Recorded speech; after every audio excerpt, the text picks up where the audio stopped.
Ho ho ho, Keen Brian became ho ho no, Keen Brian. Lads.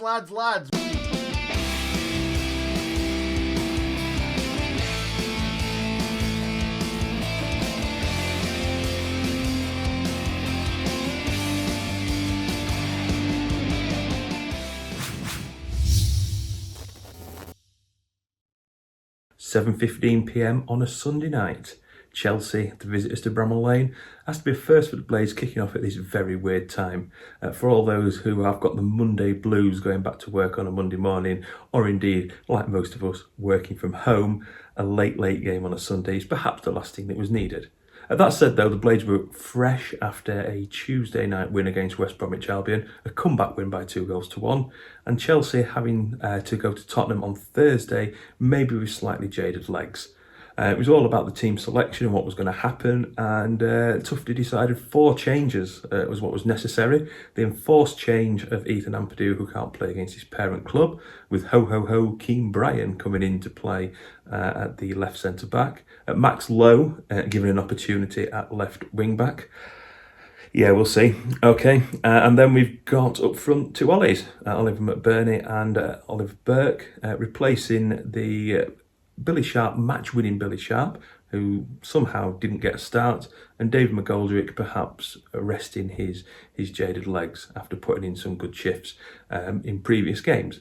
Blades started with 3 Johns in Egan, Lundstrom and Fleck, and 3 Ollies in Norwood, Burke and McBurney. So that must be a first for the Blades as well. And just 30 seconds in, a great chance for Oliver Burke, but he didn't hit the target. You've got to hit the target when you put through like that. It should have gone across the goalkeeper. It went into the side netting, caused a moment of excitement. We thought it might have nestled in the net, but sadly it wasn't to be. Would we get a better chance all game? Who knows? So as the game progressed, Blades had the better of it. We were doing okay. We really were. Chelsea had a long ball over the top, running in behind again. Ramsdale, come out, stop, flicked over, but Chris Basham was alert to the danger and managed to pop that behind for a corner. Then a cross came in. Chris Basham, adjudged to have been fouled, penalty kick given. He went for the traditional VAR check, and Bash, he was a foot offside. It was his foot just in front of the Chelsea defender. Frustrating because it was Chris Basham who was fouled for the penalty, so it was the correct decision as much as it may be.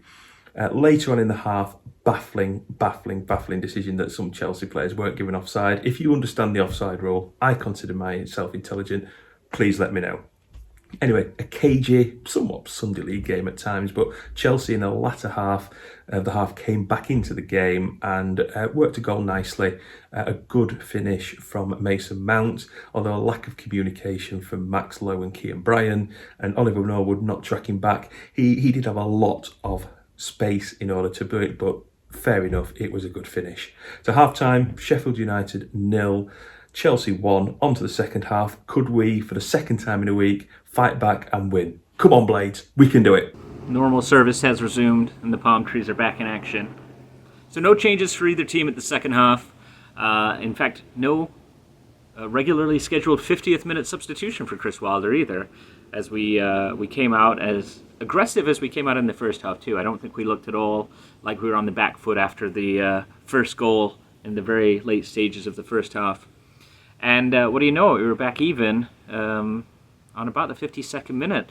Ollie McBurney with a nice piece of work, just really stayed with the ball, tried to just get that ball into the box as Burke made a run, and Mendy and Rudiger with just a comedy of errors, and Rudiger with just a simple pass into his own goal, made it 1-1.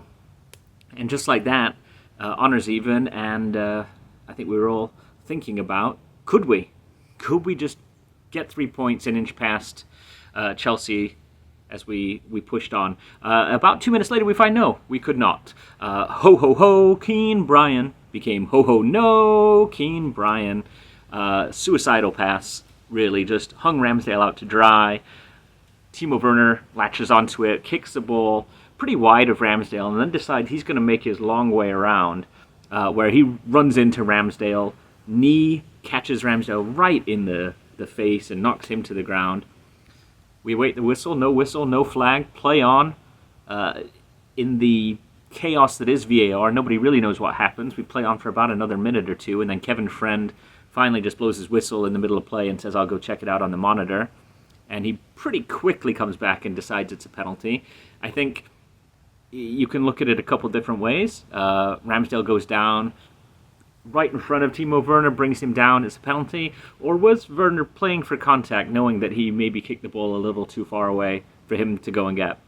Doesn't matter really. It's a penalty. Jorginho steps up, sends Rammers the wrong way, and I will continue my campaign. Hashtag ban the stutter step penalty. Absolutely ridiculous. But while it's legal, Chelsea went up 2-1. And we huffed and puffed from there, to be quite honest. We ended up bringing on McGoldrick.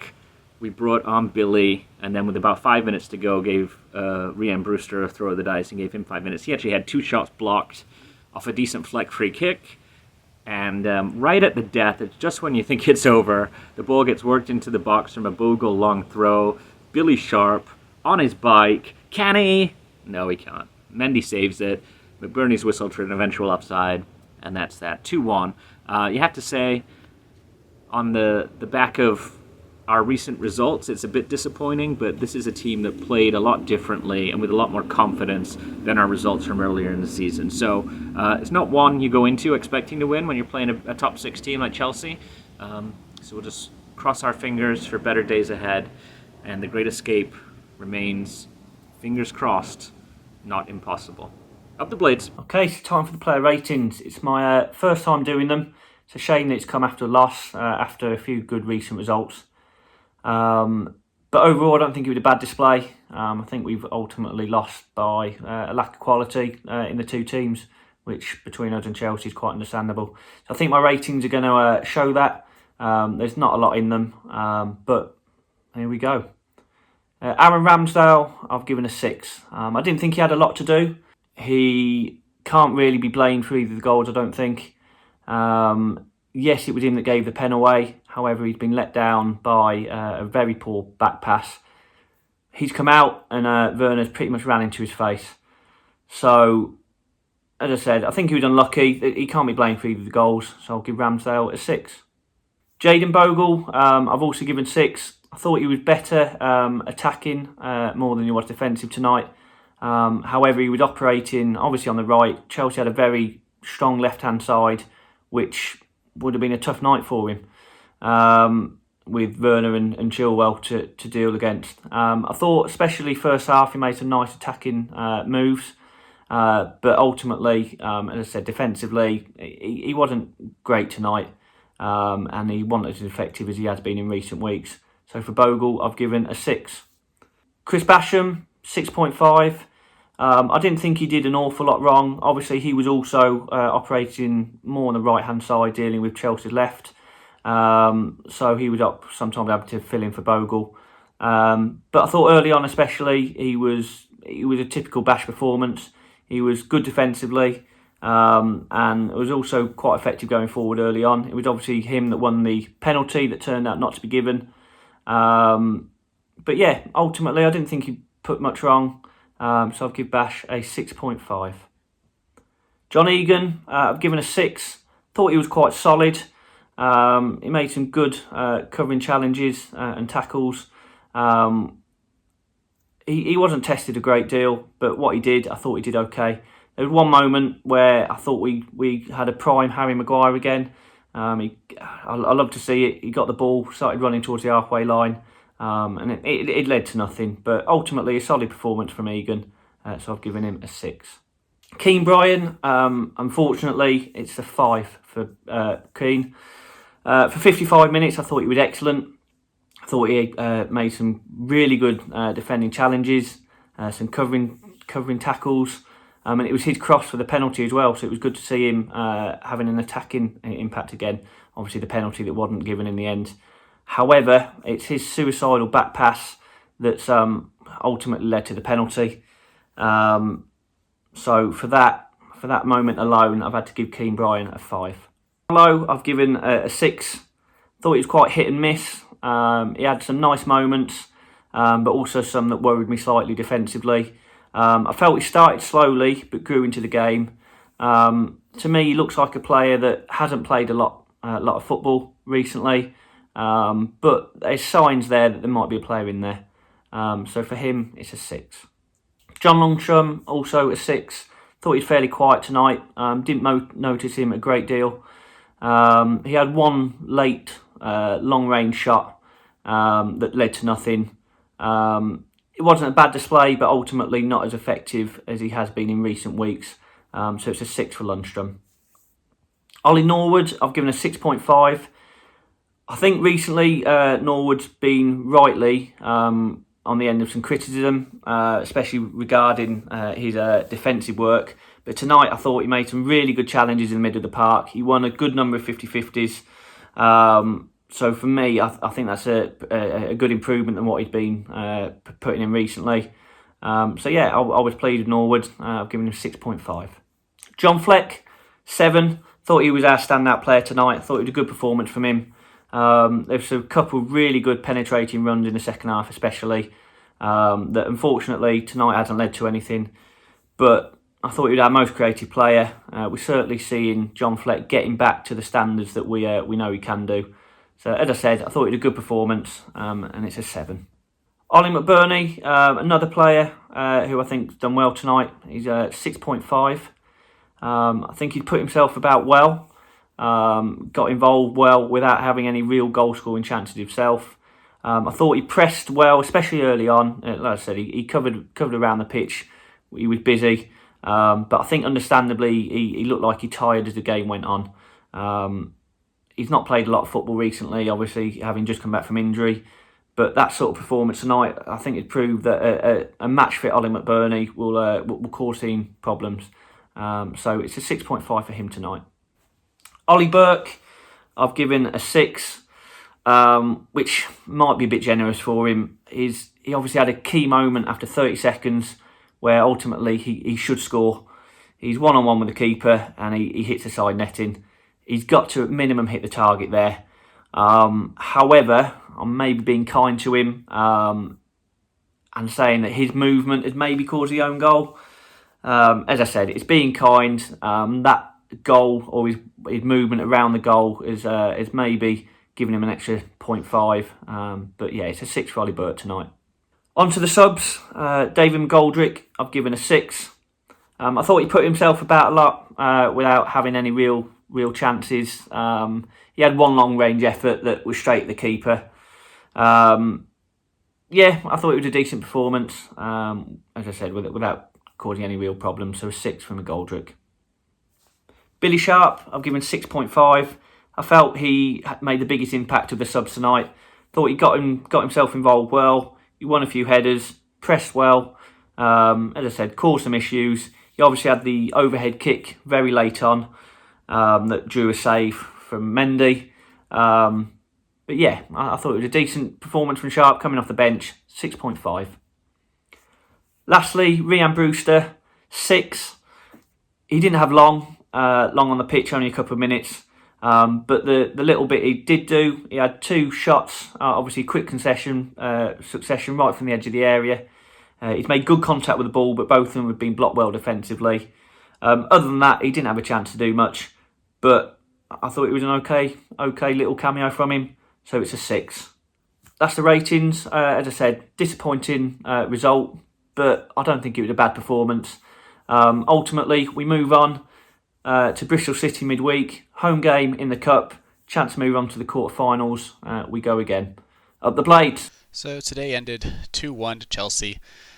You'd think in a game where we give up 2 goals and then technically don't score a goal, the only goal we had was an own goal by Chelsea, you'd think that I'd have a lot of negatives after that match. But honestly, I thought everybody played really, really well. I thought we deserved at least a point out of this game based on our performances alone.